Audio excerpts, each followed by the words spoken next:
Hello, my name is Rob Lemelson. I'm an anthropologist and the director who made the film 40 Years of Silence.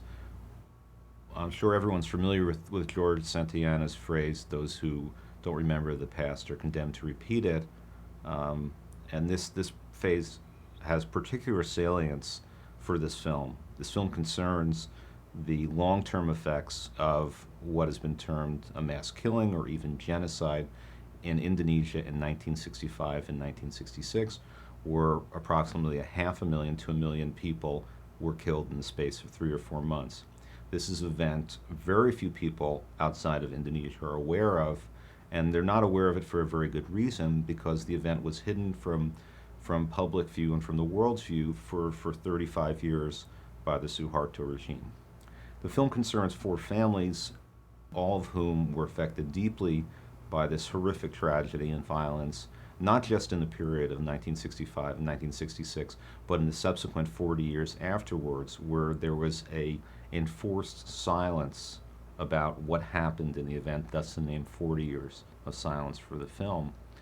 It is only now, with the fall of the Suharto regime, the New Order regime in 1998, and particularly the death of President Suharto last year, that Indonesians are starting to really open up and come to terms with this horrific and tragic history.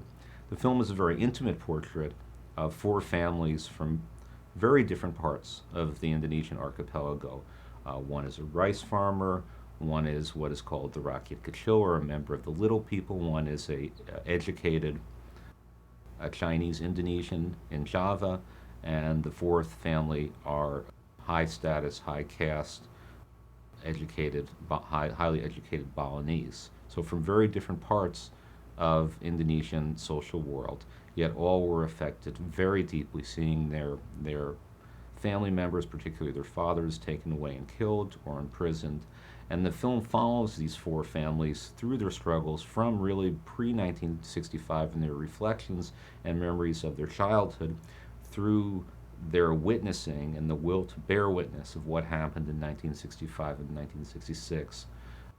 And then through the period of the New Order from 1966 to 1998, where they were subject to continual harassment, surveillance, and discrimination, not only by the state, but also at the hands of community members and, unfortunately, in some cases, family members.